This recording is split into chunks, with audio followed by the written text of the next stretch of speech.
ابھی عالم اسلام کا ایک سالڈ بلاک ہے جو ورلڈ آرڈر کی نگاہوں میں کھٹک رہا ہے.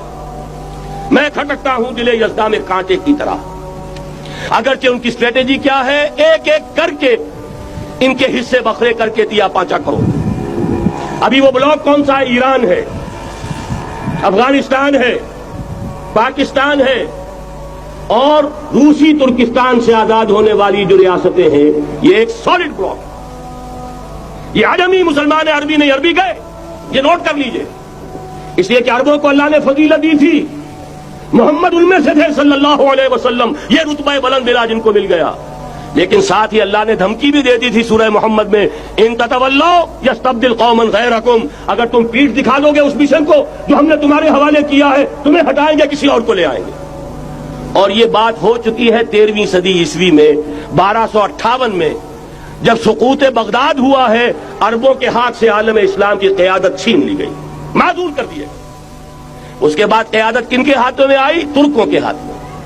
ترکان تیموری ہندوستان میں, ترکان صفوی ایران میں, ترکان سلجوقی مڈل ایسٹ میں, اور ترکان عثمانی کا تو کہنا ہی کیا ہے. وہ ایشیا مائنر سے چل کر, آپ کو معلوم ہے کہ مشرقی یورپ کا کتنا بڑا علاقہ, the great Ottoman empire, great Ottoman empire جو 3 بر اعظموں پر محیط, نام و نشان ختم. The great U S S R, نام و نشان ختم. اب تو روس صاحب ایک ملک کی حیثیت سے رہ گئے. بڑی بڑی 2 عظیم جنگیں ہو چکی ہیں, تیسری جو ہے سر پر کھڑی ہے, دور نہیں ہے, جس کو حدیث میں کہا گیا ہے الملحمۃ العظمی, تاریخ انسانی کی عظیم ترین جنگ. اور وہی صلیبی جنگ جس کا آغاز بوسنیا سے ہو چکا ہے. کہ ایک امکان تو یہ ہے کہ اس بلاک میں اسلام کا احیاء ہو, اور اس کے لیے کچھ نویدیں بھی موجود ہیں احادیث نبویہ میں. وہ تو آپ نے سنا ہوگا اقبال کا شعر, میرے عرب کو آئی ٹھنڈی ہوا جہاں سے, میرا وطن وہی ہے, میرا وطن وہی ہے. حدیث میں آتا ہے یخرج ناس من المشرق یوقعون للمہدی یعنی سلطان ہی, مشرق سے فوجیں نکلیں گی یہ جو کہ مہدی کی حکومت قائم کریں گی.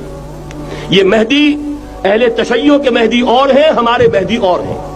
اہل تشیع کے عقیدے کے مطابق ان کے بعد میں امام جو روپوش ہو گئے تھے وہ امام مہدی ہے, وہ ظاہر ہو جائیں گے. ابھی امام غائب ہیں, پھر وہ ظاہر ہو جائیں گے.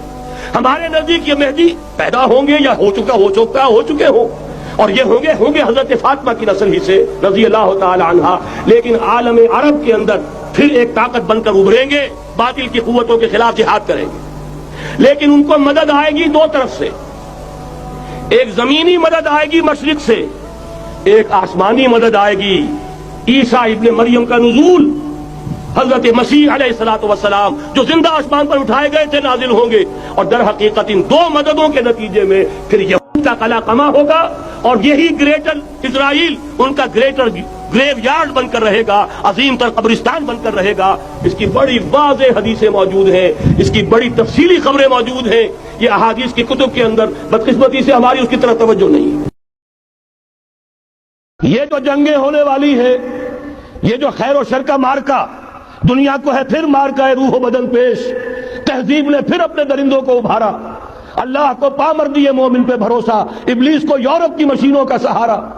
یہ جو ابھی مارکا گرم ہونے والا ہے, پہلا حصہ میں آپ کو بتا چکا, شیطان, اس کا ایجنٹ یہودی, ان کے سب سے بڑے کارندے زائنسٹ, ان کے جو اس وقت اعلی کار ہیں west, white Anglo Saxon Protestants جو امریکہ کی زیر سرکردگی نیو ورلڈ آرڈر لے کر چلے ہیں, جو حقیقت میں جیو ورلڈ آرڈر ہے. دوسری طرف دیکھیے, ذرا غور کیجئے, ایک حدیث نبوی ہے, ما انزل اللہ من داء الا انزل له دواء, اللہ نے کوئی ایسا مرض پیدا نہیں کیا جس کی دوا پیدا نہ کی ہو. اسرائیل 1948 میں قائم ہو رہا ہے, پاکستان 1947 میں وجود میں آیا ہے. 1 سال پہلے جیسے ماں کی چھاتی میں اللہ دودھ پہلے پیدا کر دیتا ہے, بچے کی ولادت بعد میں ہوتی ہے, یہ قانون قدرت ہے.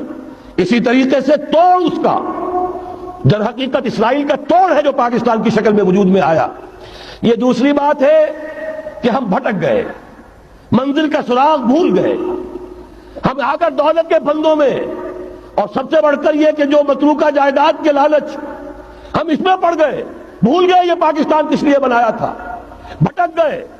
بہرحال میں ان شواہد کی بنا پر یہ یقین رکھتا ہوں پورا ترکش بیلٹ سلسلہ مجددیہ نقشبندیہ کے ساتھ، یہ پورا سلسلہ افغانستان سے چلیے ترکستان سے چل کر ترکی تک، پورا یہ جو نان عرب ورلڈ ہے، نان عرب مسلم ورلڈ، وہ سلسلہ مجددیہ حضرت احمد سرہندی رحمت اللہ علیہ گردن نہ جھکی جس کے جہانگیر کے آگے، جس کے نفس گرم سے ہے گرمی احرار، یہ انہی کا سلسلہ ہے جو پورے ٹرکش بیلٹ میں آپ کو نظر آئے.